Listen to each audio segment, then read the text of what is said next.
Olá pessoal, essa é a aula de número 8 da disciplina de microcontroladores e na aula de hoje nós vamos ver um exemplo envolvendo as interrupções externas. É um exemplo da parte de interrupções. Nós vimos na aula 7, na aula 7 nós vimos toda a parte teórica e hoje nós vamos utilizar o simulador para mostrar um pequeno exemplo da utilização das interrupções externas.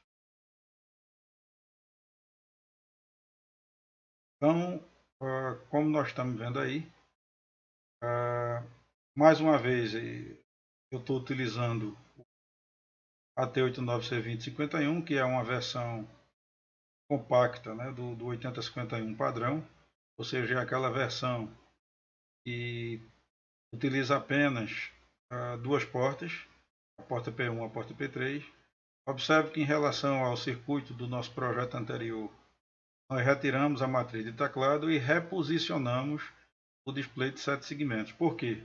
Porque agora a porta P3, que é a porta que multiplexa sinais de interrupção, temporização, comunicação, quer dizer, comunicação serial, entradas de contagem quando os registros de temporização e contagem são configurados como contador de eventos.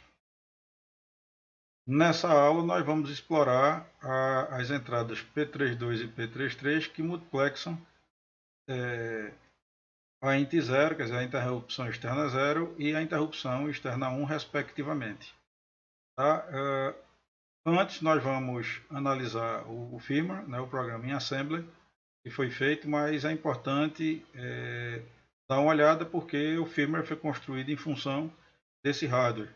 Lembre-se que a grande importância de compreender bem a programação em assembly, entre outros fatores, reside na percepção dessa correlação que existe entre a programação, né, o software, o firmware e o hardware. Tá? Na linguagem de máquina, na linguagem assembly, essa correlação ela fica mais evidente.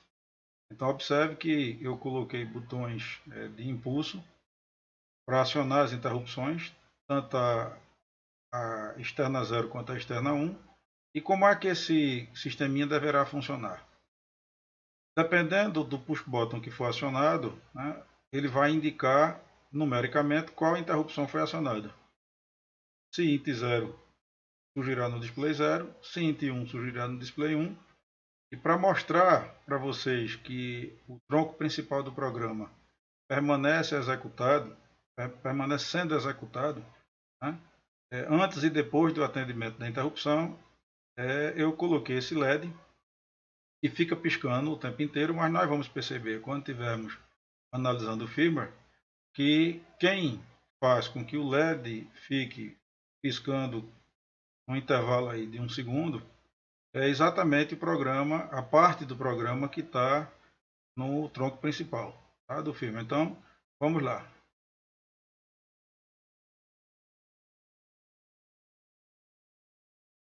Aqui nós temos o firmware, né, o programa escrito em assembly. Eu continuo trabalhando com a filosofia downtop, ou seja, colocando todas as interrupções, tabelas, etc., subrotinas de interrupção, né, ou que são chamadas voluntariamente através das instruções alical e acal. Né. Enfim, toda a parte secundária do programa, né, a gente coloca antes, coloca de início, e por último a gente traz o tronco principal do programa. Percebam que o que é que tem de novo na apresentação desse firmware. Eu fiz questão de trazer uma inovação que é uma coisa meramente gráfica, tá? Meramente de apresentação realmente, que é a colocação, a separação dos blocos. Observe que esses asteriscos indicando inclusive que é o bloco, né, que está contido aqui abaixo dessa indicação, tanto os asteriscos quanto a definição do bloco são colocadas, né, são postas após o ponto e vírgula, ou seja, nada disso aqui é percebido pelo montador, ou seja, é percebido como um comentário. Depois eu vou mostrar para vocês aquele arquivo LST, o que mostra claramente, né, como eu falei para vocês, é um arquivo que é gerado no momento que nós compilamos o firmware, que nós compilamos o código, e é muito interessante, ele é muito importante para depurações. Tá? Então, depois que eu analisar o código aqui para vocês, eu vou abrir o arquivo LST e nós vamos verificar que tudo que está após o ponto e vírgula até surge, né? É até colocado lá no arquivo, mas claramente não é nenhum opcode, nada é gerado para inserção no microcontrolador, tá? Ou seja, tudo que é colocado após um ponto e vírgula é interpretado como comentário, como mero procedimento de organização do código. Perceba que eu coloquei aqui, é importante, né? Quanto mais a gente puder utilizar dessas estratégias, comentar e etc., é importante para depuração e principalmente para análises futuras, né? Porque no momento que nós estamos fazendo, a gente está ciente do que está sendo feito, mas posteriormente, a tendência, se você não comenta bem, é você não conseguir, né, decifrar trechos do código no momento de analisar o que é que ele está fazendo, as estratégias que você utilizou, e aí fica muito complicado posteriormente analisar e depurar o código. Então veja que aqui eu coloquei que é um programa para escrita no display da interrupção externa solicitada, ou seja, ele vai escrever, como eu falei, ele vai escrever no display, na verdade, o número correspondente à interrupção que foi solicitada e que faz piscar um LED no bloco principal. Observe, e isso é muito importante que vocês entendam, observem, e agora após o estudo lá, né, da parte teórica das interrupções, começa a ficar claro, eu espero que esteja começando a ficar claro para vocês, porque é que a gente sempre utiliza um ljump, né, um jump absoluto e incondicional após a diretiva org0. Tá? Lembrem-se, vamos dialogar um pouco aqui, tá, para vocês lembrarem, estarem cientes de aspectos que são importantes. Veja bem, todas as vezes que nós, ou voluntariamente através da chave de reset forçado, ou posteriormente a um reset power on, ou seja, após a energização do sistema, o program counter, ou seja, o PC, que é o ponteiro que aponta lá a posição do programa, do código, aonde ele que está sendo executado, o endereço da execução, ele é sempre carregado com 0000. Tá? Isso é uma característica inerente ao 8051, a família 8051, na verdade. Então, o que é que acontece? Se eu coloco aqui org 0000, o que é que essa diretiva me diz? Que a primeira instrução, ou seja, o primeiro opcode, e colocado logo abaixo dessa diretiva, será armazenado exatamente no 0000, no endereço 0000. Só que, recordando o que nós vimos na aula 7, onde nós estudamos toda a parte teórica das interrupções, nós vimos que as interrupções no 8051 elas são vetoradas, ou seja, todas as vezes que uma interrupção é reconhecida, um endereço pré-estabelecido pelo fabricante, ou seja, um endereço padrão, tá, que é o que? O endereço 0003 para a interrupção externa 0, 000B para o temporizador ou contador 0, 0013 para a externa 1, 001B para a externa, para o timer counter 1 e 0023 para o canal serial. Tá? Então, repetindo, os endereços 3B, 13, 1B e 23 são endereços pré-estabelecidos e que são carregados automaticamente no PC quando uma interrupção externa é 0, uma interrupção do time é 0, uma interrupção externa 1, uma interrupção do time 1 ou o canal serial, respectivamente, são reconhecidos pelo processador, ou seja, são solicitados e reconhecidos. Então, no momento em que cada uma delas é reconhecida, um desses 5 endereços é carregado no PC e obviamente, o programa é automaticamente desviado para uma dessas posições conforme a interrupção solicitada.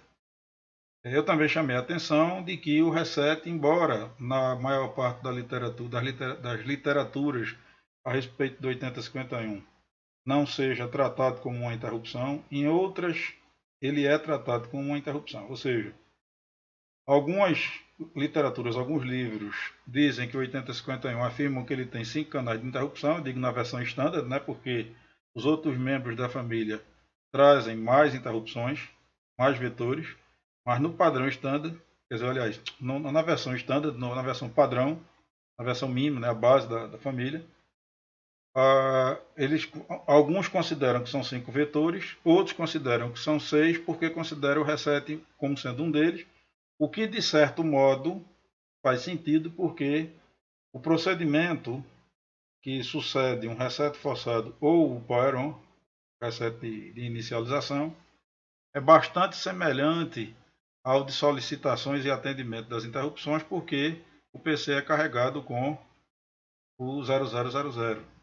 Só que eu também mostrei para vocês que do 0000 ao 0003 existem apenas 3 bytes, o que é insuficiente para, ou pelo menos na grande maioria dos casos, insuficiente para tratar, para realizar, quer dizer, para construir qualquer situação de código, principalmente considerando que eu estou aqui no início do programa. Então, como só são 3 bytes, não por acaso, esses 3 bytes são suficientes para que a gente dê um jump incondicional e absoluto, e é o que normalmente ocorre, tá?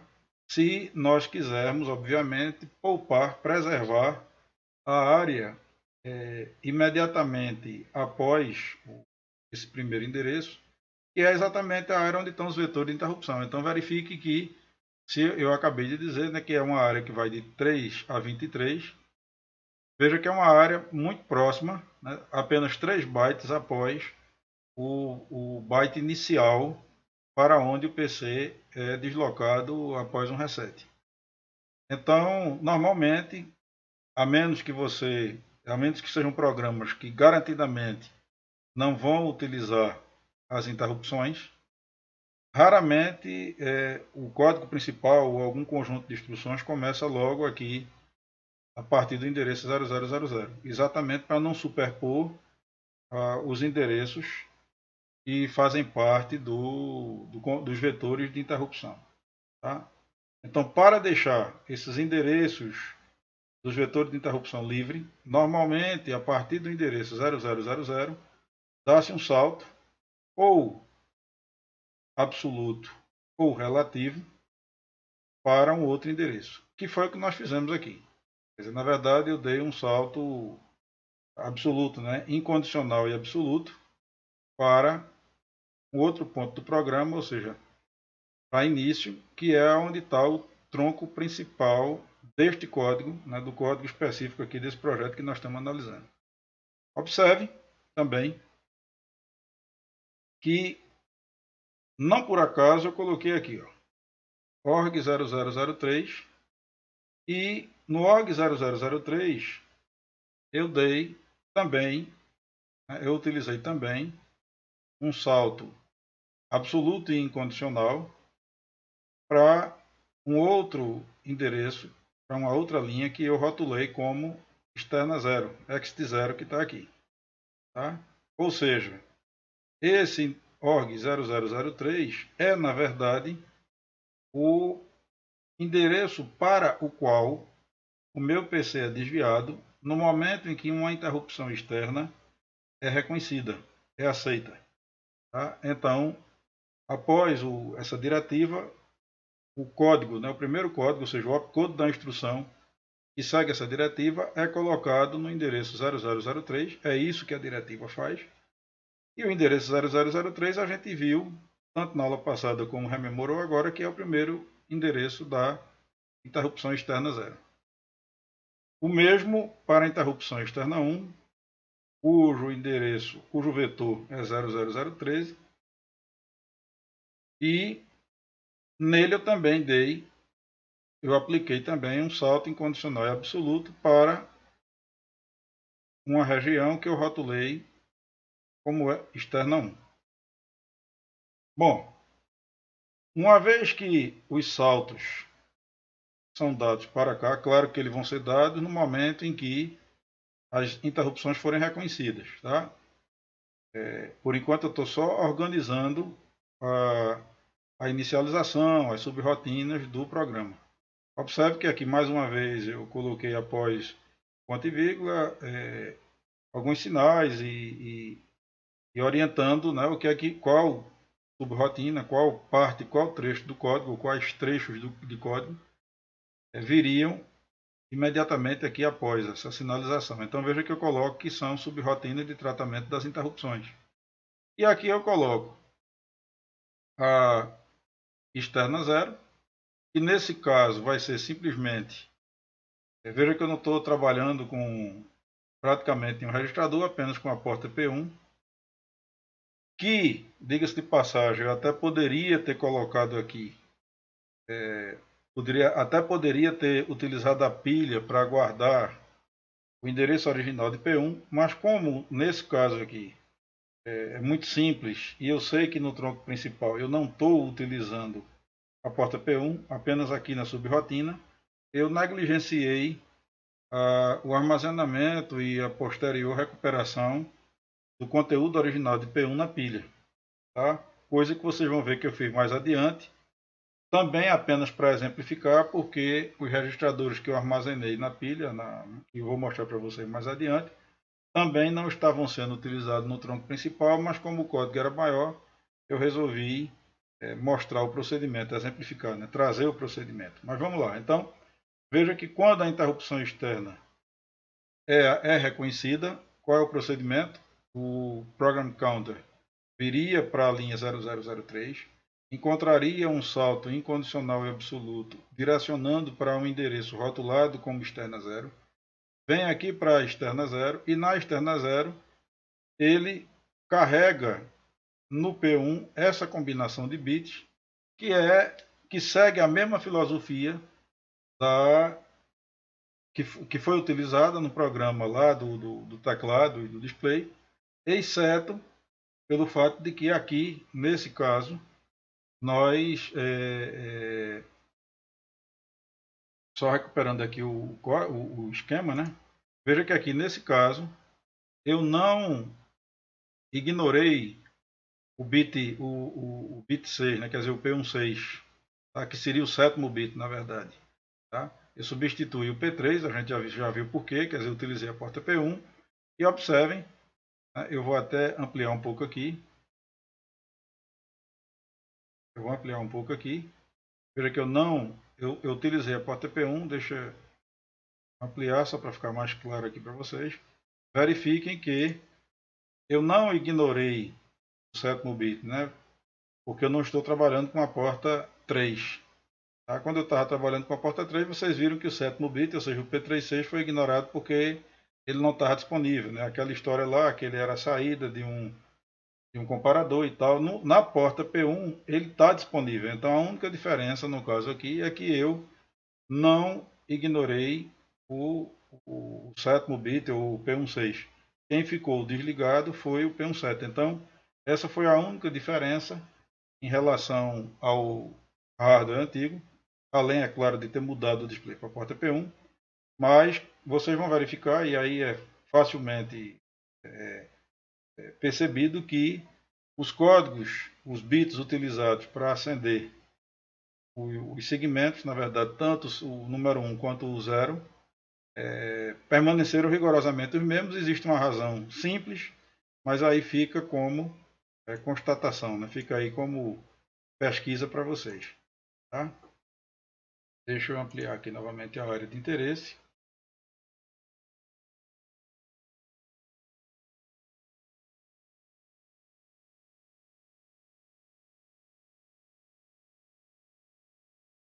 Vamos voltar lá para continuar o nosso código. Então veja que essa sequência de bits aqui acende o número 0 no display.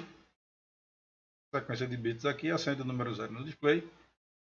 E no caso da interrupção externa 1, ou seja, se eu pressionar o push button ligado à interrupção externa 1, o program counter é carregado com 0013, automaticamente sofre, né, o programa executa um salto incondicional e absoluto para a linha rotulada como EST1, e aqui no EST1 eu faço rigorosamente a mesma coisa, ou seja, carrego para a porta P1 uma combinação de bits que seria necessário para acender o número 1. Observe que diferente do LCAL e do ACAL, o que eu tenho aqui na verdade não é o RET e sim o RET-I. O RET-I, pessoal, é a instrução que faz com que o PC retorne de 1 a interrupção, né? Ou seja, é a RET-I que promove digamos assim, as transformações necessárias, as movimentações adequadas internamente a nível de registrador, de modo que o program counter ele volte para a linha imediatamente após a ocorrência da interrupção. Tá? Depois eu tenho uma subrotina de retardo, nesse caso aqui, né, a gente vai utilizar, por quê? Porque lembre-se que no projeto anterior eu tinha comentado, né, porque não precisava, para o que a gente estava executando lá no projeto do teclado e do display, não havia necessidade de temporização. Mas aqui, tá? A gente, porque lá o objetivo era apenas um circuito de bounce, aqui não. Aqui é para fazer com que o LED permaneça um segundo aceso, um segundo apagado de maneira cíclica. E aí a gente precisa realmente lançar mão de um delay. Essa, como eu já falei para vocês, essa não é a forma mais elegante de se elaborar um delay, né? Principalmente quando a gente quer precisão nesse intervalo de tempo, não é essa técnica adequada. Normalmente a gente trabalha com os timers, né, os temporizadores, mas a gente ainda não estudou os temporizadores, então, apesar de deselegante, funciona. Né? Isso é uma forma clássica de, utilizando essas instruções de DJNZ, ou seja, decremento se não for igual a zero, é uma maneira comum também de trazer retardos, né, de promover retardos sem utilizar os temporizadores. Tá? É uma forma clássica, inclusive, de se fazer isso sem utilizar os temporizadores. Na verdade, rapidamente, como é que isso aqui funciona? Veja que é uma subrotina para retardo de 1 segundo, aproximadamente 1 segundo, né? Porque essa técnica aqui não traz muita precisão. Veja que eu chamei ela de 1 seg, exatamente para ilustrar. Né? É interessante que a gente sempre rotule subrotinas com labels, né? Que sejam intuitivos, ou seja, que digam a gente, ou pelo menos dê uma pista, né? Do qual é a função daquela subrotina. E aqui, na verdade, eu estou carregando os 3 registradores, que eu estou acessando, inclusive, indiretamente, né? R0, R1, R2. Atentem para o detalhe que aqui, ó, como eu estava utilizando R0, R1, R2, mesmo no meu tronco principal, esses registradores não serem utilizados, apesar de eles não serem utilizados, eu aproveitei a oportunidade para mostrar para vocês aquilo que a boa prática, né, ou as boas práticas de programação recomenda, sempre que a gente está escrevendo uma subrotina, que irá alterar valor, né, ou valores de registradores, principalmente se forem rotinas de tratamento de interrupção, que a ocorrência é imprevisível. Aqui, como é de um LCAL, é previsível, se torna mais fácil controlar, mas de qualquer maneira, independente de qualquer situação, é recomendável que todas as vezes que na subrotina você venha a alterar conteúdo de registradores, é muito importante esse procedimento de guardar antes de qualquer coisa, antes de qualquer execução, guardar o conteúdo original dos registradores que são utilizados na subrotina. Então veja que se eu estou utilizando R0, R1 e R2, eu estou guardando o conteúdo do R0, o conteúdo do R1 e o conteúdo do R2. Essa forma de guardar a partir do endereço direto, ou seja, a partir de endereçamento direto, veja que aqui eu estou trabalhando com endereçamento indireto, movendo para R0, quer dizer, movendo para esse endereço 00, através do rótulo R0, ou seja, isso é o que a gente chama de endereçamento indireto. Aqui eu estou fazendo um endereçamento direto. Por quê? Porque por imposição, ou seja, no conjunto de instruções, no set de instruções do 8051, não existe possibilidade de trazer dados ou puxar dados da pilha que não seja através de endereçamento direto. Então isso é uma imposição, tá?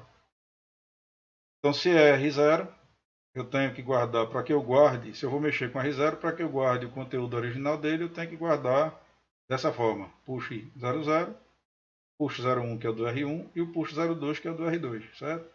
Uma breve olhada lá na tabela, no conjunto de instruções, vocês vão ver o que é, né? É bom relembrar, é bom rememorar o que é a questão de endereçamento direto ou indireto. Né? Direto é quando a gente movimenta dados, escreve ou lê dados de uma determinada posição, acessando essa posição pelo endereço dela.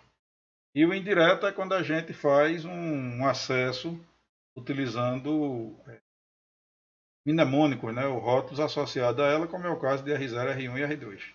Mas veja que mover é o número 6. Detalhe, né? Esse 6 aqui está em decimal. Veja que eu não coloquei o H. Então isso aqui é entendido pelo montador como sendo 6 em decimal, como aqui é 250 em decimal, para os dois casos. Então, quando eu executo o move para R0, o dado 6, na verdade eu estou movendo para o endereço 00 o dado 6. Tá? Bem como o mesmo raciocínio com R1 e com R2. Tá? Eu armazeno, esses valores aqui não são aleatórios, vale ir até os nossos livros textos, né, porque um deles, se não os dois, tem um trechinho lá dedicado a mostrar, nas tabelas inclusive que eu disponibilizei para vocês, existem colunas que dizem, ou na verdade existe uma coluna que diz quantos ciclos de máquina cada instrução exige, né? Quantos ciclos de máquina são necessários para a execução das instruções de cada instrução. Isso está nas tabelas lá, conjunto de instruções do Assembly do 8051. Mas, nos nossos, pelo menos em um deles, eu não me recordo agora qual dos dois livros, existe uma seção dedicada a fazer um cálculo de tempo, o tempo gasto para a execução de instruções, onde ele leva exatamente essa questão do ciclo de máquina. E esses valores aqui, essas constantes 6, 250 e 250 não foram por acaso. Esse laço aqui, ó, tá? Que decrementa o R2, o R1 e o R0 ciclicamente, na verdade está fazendo uma operação que seria 6 vezes 250 vezes 250. Tá? Isso daí na realidade vai me dar um número, tá, de contagem que multiplicado pelos ciclos de máquina necessários para essa instrução vai fazer com que o meu programa ele perca aqui no interior dessa subrotina algo em torno de 1 segundo. Então, no momento em que ele chama, ele fica preso aqui nessa subrotina durante mais ou menos 1 segundo, o que, inclusive, né, mostra um outro aspecto que faz com que essa técnica de retardo não seja muito interessante. A gente vai observar outras técnicas de retardo utilizando temporização, porque nessa técnica, que além de deselegante, em algumas situações pode se tornar extremamente inconveniente, inadequada, por quê? Porque no momento em que você lança o processo para cá, ou seja, no momento em que você desvia seu program counter para cá, você está prendendo a execução aqui durante aproximadamente 1 segundo. Para esse exemplo, não tem problema nenhum para esse projeto. Mas para outros projetos onde outros periféricos, uma grande quantidade de periféricos, por exemplo, está sendo controlada e o processador não pode ficar preso, né, não pode sair do tronco principal do programa, essa estratégia de reter processamento, prendê-lo, né, numa subrotina, pode ser extremamente maléfica. Né? Mas no nosso caso não é, resolve. Aí aqui é aquela história, né? Ele fica decrementando o R2, que estava carregado com 250, então ele fica preso aqui decrementando, ele vai decrementar 250 vezes, é isso que essa linha está dizendo aqui, ó. Essa instrução, né? Decremente e dê um jump, se não zero, quer dizer, decremente quem? O R2. Se não for zero, volta para ela mesma, ele fica preso aqui. Quando ele zera, ele passa para a próxima linha, decrementa R1, que também é 250, uma única vez, volta para o delay 2, recarrega o R2 com 250, fica preso aqui novamente, volta para a próxima linha, decrementa o R1 e assim sucessivamente até zerar ambos. E aí ele decrementa apenas uma vez aqui o R0, volta para delay 3, veja que em delay 3 ele recarrega o R1, recarrega o R2. Então observe, não é tão difícil perceber que essa sequência de procedimento, na verdade, vai corresponder a 6 vezes 250 vezes 250 repetições. Tá? Então esse laço aqui, isso daí, esse produto aí que resulta de 6 vezes 250 vezes 250 multiplicado pela quantidade de ciclo de máquina de cada instrução, faz com que ele fique preso aqui algo em torno de 1 segundo. Tá? Então essa é uma subrotina também, só que diferentemente desse caso, aqui são subrotinas de tratamento das interrupções e aqui é uma subrotina para retardo de 1 segundo. Veja que ao final eu recupero os valores armazenados na pilha, naquela técnica, naquela sequência de procedimento de que o último a ser armazenado é o primeiro a ser retirado. Veja que o último que eu armazenei foi o endereço 02, que era do R2, e aí ele vai ser o primeiro a ser recuperado. Isso é essencial, porque é a maneira que você garante de que os valores originais são recuperados, né, para os seus devidos endereços ou devidos registradores. Tá? E depois veja que ao invés do RET ele encontra a instrução RET, return, ou seja, ele vai retornar, ou seja, o RET na verdade provoca uma sequência de procedimentos, ou seja, de recuperação do conteúdo do program counter adequada para uma rotina que é acessada através de uma LCAL, ou seja, de uma instrução de chamada de subrotina. Tá? Então, RET é o retorno de uma subrotina chamada por LCAL ao longo do programa ou de trechos do programa, do código. E o RETI é o retorno de uma subrotina do tratamento de uma subrotina que é de tratamento, na verdade, de interrupções. Tá? Agora vamos para o bloco principal do programa. No bloco principal do programa surge agora uma novidade interessante. Vejam que lá no programa do projeto anterior, eu só tinha manipulado o stack pointer, alocando ele para uma outra região, quer dizer, tirando ele daquela região dos bancos, né, para que a gente tenha exatamente condição de trabalhar com os R's, né, endereçados indiretamente. Tá? Então, como default do stack pointer, aí vocês observem aqui, ó, ele é 07, né, ou seja, o que está sendo mostrado aqui para vocês é exatamente o conteúdo. Ver todas as portas após um reset, após um start, né, após um reset power on. Todas as portas estão em nível alto. Todos esses registradores aqui estão zerados, exceto o stack pointer que está com 07. Aqui também, tá? Só que esse 07 joga o stack pointer para a região dos bancos, o que não é conveniente. E aí a gente lança ele para aquela região já do fim da parte baixa da RAM interna, explicação que eu dei na última aula. Só que agora aparecem mais dois registradores duas novidades aqui para a gente. Tem quem são os registradores.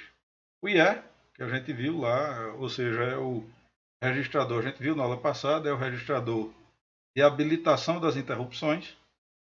E o TECON, que é o de configuração das interrupções, controle das interrupções. Tá? Esse valor aqui eu deixei em Excel de propósito. Tá? Sugiro que vocês façam a conversão para binário, porque na verdade aqui, embora esteja em Excel, o significado, na verdade, quando a gente coloca em binário, tá? E eu estou deixando aí como um pequeno exercício aí para vocês, pequena tarefinha, e é colocar na forma binária, por quê? Porque cada bit desse, na verdade, tem um significado dentro do registrador, tá? Que a gente estudou na aula passada. Então a gente lembra que o IE, por exemplo, era o registrador de habilitação, onde eu tinha o flag é X0, o flag é T0, o flag é X1, o flag é T1 e o flag do canal serial, além do mais significativo, que era o bit 8, era o meu EA, que era aquele bit de habilitação global. Certo? Então, na verdade, esse 85 aqui deve ser convertido para binário para que vocês entendam quem está habilitado aqui. Eu adianto, né, para facilitar a vida, que aqui esse valor, na verdade, está habilitando o bit, né, de habilitação global, obviamente, porque qualquer habilitação individual das interrupções necessita antes de uma habilitação global, e os 2 bits das interrupções externas. Todos os outros, né, os outros 3, eles estão desabilitados. Tá? Então convertam isso aqui que vocês vão ver. Convertam o valor em binário e levem lá para a figurinha do registrador IE. Vocês vão ver sair lá de acordo com o que eu estou explicando. Do mesmo modo o TECON. Né? Veja que a primeira parte, o primeiro nibble, que na realidade vocês devem se recordar que o nibble mais significativo do TECON, na verdade, era o de configuração, né, o de controle dos timers, dos temporizadores, que a gente não está utilizando aqui. E o nibble menos significativo era exatamente o que manipulava com as interrupções externas. Só que do nibble menos significativo, apenas 2 deles servem para configurar a interrupção propriamente dita, e os outros 2, na verdade, são flags que sinalizam quando a interrupção foi solicitada. Tá? Convertam também, levem lá para o TCON e verifiquem o que eu estou dizendo. O que eu posso dizer aqui, para facilitar um pouco a vida, é os 2 bits aqui são, na verdade, de configuração de como a interrupção deverá ser solicitada, né? E, consequentemente, reconhecida. Ou seja, vocês devem lembrar que era nesse registrador que eu definia se a interrupção ia ser solicitada por nível ou por transição. Nessa configuração, ou seja, esse valor 0,5, esse 5, né, mais especificamente falando, porque o 0 é do timer, quer dizer, esse 5 aqui, na verdade está configurando minhas interrupções externas para serem reconhecidas por transição. Certo? Converta isso aí em binário, leve lá para o TCON e verifiquem o que eu estou afirmando aqui. Certo? Constatem o que eu estou afirmando aqui. Tanto a externa 0 quanto a externa 1 serão solicitadas através da transição. Tá? Essa CPL P30, veja que o P30 aqui, o que é que ele sugere? Que eu estou falando de um único bit. Ou seja, eu estou falando do bit 0 da porta 3. Que é exatamente, vamos puxar aqui de novo o nosso esquema, veja que é exatamente onde está ligado meu LED. Certo? É o P30 da porta 3. E aí, esse CPL significa complemente. Complemente o estado do bit P30. O que é complementar? É barrar. Tá? Ou seja, se ele tiver zerado, vai a 1. Se tiver em 1, quer dizer, se tiver setado, vai a 0. Então veja que como Após o reset, os bits das portas todos estão em nível alto. No momento em que eu executo, é natural que ele comece em nível alto. Tá? No momento em que eu executo aqui o programa, evidentemente ele vai ser complementado. Né? Ele estaria em nível alto, ou seja, o LED estaria apagado. E no momento em que ele complementa, ele vai ser resetado e, consequentemente, o LED acende, né? Porque vocês se recordam que aqui eu sempre acendo o LED no momento em que eu coloco 0, né? Nesse pino aqui.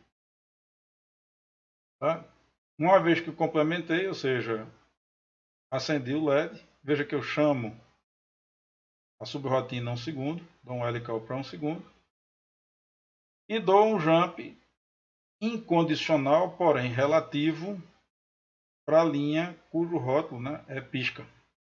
Então ele dá o retardo de 1 segundo, dá um salto para cá, complementa, dá um retardo de 1 segundo, dá um salto para cá, complementa, ou seja, no tronco principal do programa, o que é que acontece, na verdade? O que acontece é que eu vou ficar piscando o meu LED o tempo inteiro e o número que vai aparecer no display vai depender da interrupção que eu tiver solicitando. Então pressionei lá o push button da interrupção 0, ele vai escrever 0 no display.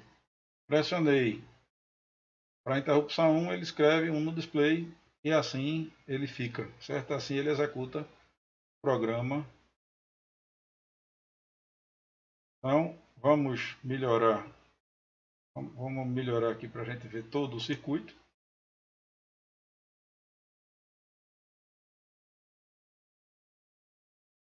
E nós vamos ampliar aí para ficar mais fácil a visualização de vocês. E vamos colocar o programa para ser executado. Observe que se eu nada fizer, ele está aqui no tronco principal. Ó. O LED fica piscando com um período aí de aproximadamente 1 segundo. Intervalos de 1 segundo entre o acendimento e o apagamento. E se eu solicitar uma interrupção, né, veja que aqui vamos fazer duas observações. Primeiro, novamente eu não tive que me preocupar com o bouncing, porque na verdade para um pressionamento ou N pressionamentos, a única coisa que será feita aqui é escrever 1. É por isso que eu não tive a preocupação do debouncing, nem para uma tecla nem para outra. E mesmo que tivesse vários repiques, já que eu configurei para transição, como eu configurei para transição, vários repiques só, quer dizer, simplesmente chamariam a mesma interrupção mais de uma vez e a única coisa que eu estou fazendo no interior dessa interrupção é acender o valor correspondente a ela. Logo, é desnecessário fazer o tratamento, o debounce, na verdade. Então, pressionando aqui, ó, veja que eu estou pressionando a tecla da interrupção 1, está aqui ó, ligado no item 1, ele sinaliza o número 1. Quando eu pressiono a tecla da interrupção 0, ele sinaliza a interrupção 0, e verifique que se eu pressionar de novo, é isso que eu estou dizendo a vocês, ele não vai sair de 0, embora todo o procedimento tenha ocorrido novamente, ele tenha escrito novamente o 0, mas como nós já tínhamos o 0, nada mudou. Do mesmo modo aqui, posso pressionar, ficar pressionando, ele está entrando naquele tratamento, ele está reescrevendo o 1, mas o 1 já está escrito, lembre-se que as portas são latches, ou seja, esse valor fica lá até que você mude. Se você não mudar, ele vai ficar sempre preservado com o estado anterior, certo? Afinal de contas, essas portas também estão ligadas a latches, certo? Então, veja que não afeta o tronco principal, né? Mesmo que eu esteja aqui, ó, chamando as interrupções. Meu LED está ali piscando, certo? Por quê? Porque a entrada nas interrupções é extremamente rápida, né? O processo é muito veloz, ele escreve, E o tronco principal, é assim que há o comportamento, é assim que ele se comporta, ou seja, eu estou aqui, chega uma interrupção num dado momento, ele salta, vai para a rotina, trata a interrupção e retorna para a linha seguinte à ocorrência da interrupção. Mesmo modo o helical. Você chama-se bem que o helical, né, como ele é voluntário, né, ele é uma chamada voluntária, uma chamada você tem consciência, está aqui escrita, é prevista pelo programador, ele vai, chama e volta para a linha seguinte, ou seja, aqui para o S-Jump.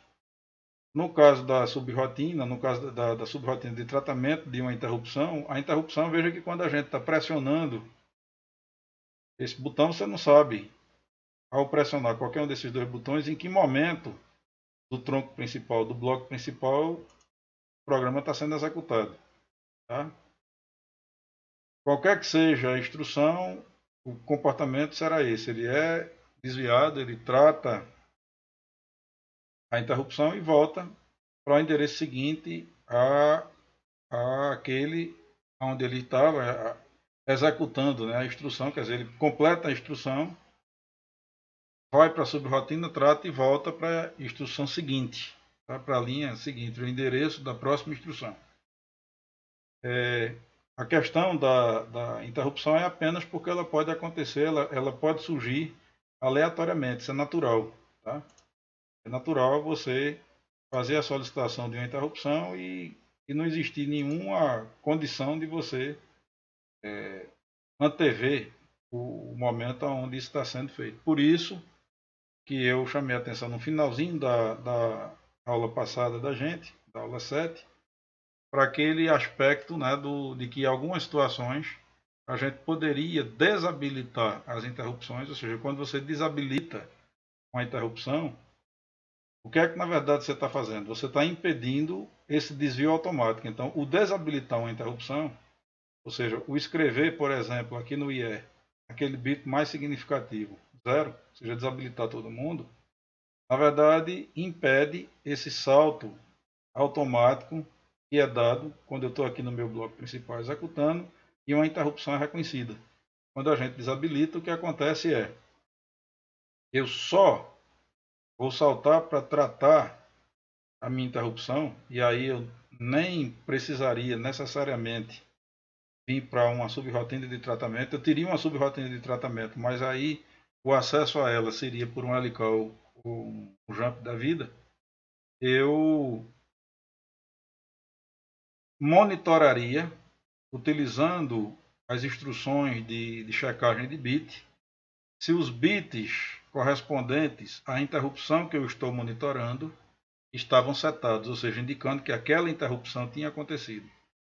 Tá? Isso é reforçando o finalzinho, eu acho que é a última coisa que eu citei na aula 7, tá? Quando eu chamei a atenção para o fato de que você pode desabilitar globalmente a interrupção, fazendo com que a chamada não seja automática, mas aquele flag que sinaliza a interrupção, ele vai ser sim setado e você pode simplesmente monitorá-lo utilizando essas instruções de checagem de bit e o salto, ao invés de ser automático, ele vai ser um salto voluntário, né? Quer dizer, você, no momento em que você monitora e que você detecta que aquele bit está setado, ou seja, que ocorreu a interrupção, você dá um salto utilizando uma das instruções de desvio.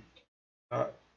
Quando é que isso é importante? Quando o meu bloco principal não pode ser interrompido a qualquer instante de maneira aleatória.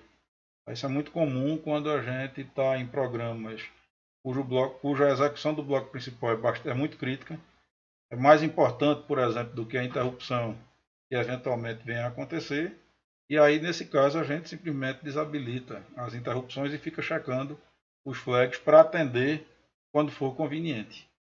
Uma vez que os flags estão setados, quer dizer que o flag global está setado e os flags da interrupção estão setados, acontece o que acontece aqui nesse programa, ou seja, a interrupção chegando, ele salta para tratar de acordo com a interrupção que tiver chegado, né? Quer dizer, A interrupção vai ser tratada de acordo com o flag que a requisitou.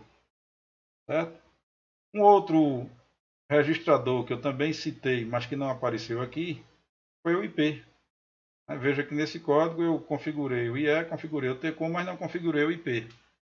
Certo? Se vocês olharem aqui, o IP, ó, o interrupt priority, ou seja, o priorizador de interrupções, ele após o reset ele é carregado com 00. O que é que significa isso? Que todas as interrupções são carregadas com um nível baixo de prioridade. E vocês se recordam que se todo mundo está no mesmo nível de prioridade, seja alto ou baixo, mas se todos estão no mesmo nível, existe uma ordem natural de atendimento que seria externa 0, timer 0, externa 1, timer 1 e por último canal serial. Nesse caso eu só estou trabalhando com as externas, então a externa 0 ela tem prioridade, só que aqui o tratamento é tão rápido e não existe nenhuma retenção, que vocês observam que tantas quantas forem as vezes que eu pressione uma ou outra, o atendimento é instantâneo. Então, mesmo tendo essa prioridade natural, né, que essa escala de priorização que prioriza a interrupção externa zero, isso passa quase despercebido aqui na execução do programa.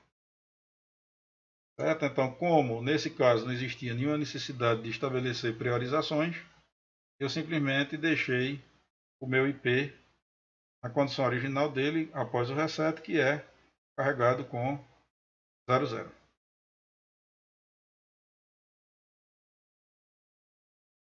Bem, gente, por hoje era isso que eu tinha para mostrar para vocês. Eu espero que esse pequeno, mas bastante ilustrativo, né, exemplo de simulação de um projeto envolvendo a utilização das interrupções externas. Eu só trabalhei com as interrupções externas porque a gente ainda não estudou a parte de configuração dos temporizadores e contadores e nem a comunicação serial. Então eu tive o cuidado de não trazer nada que envolvesse esses dois recursos.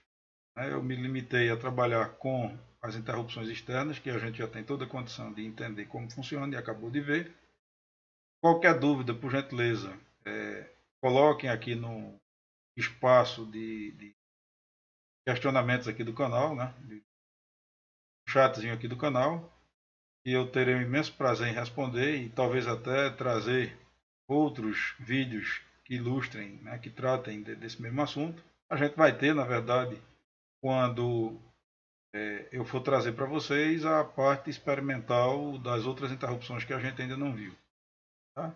Então, espero que tenha ficado claro, espero que todos tenham compreendido. E por hoje é só.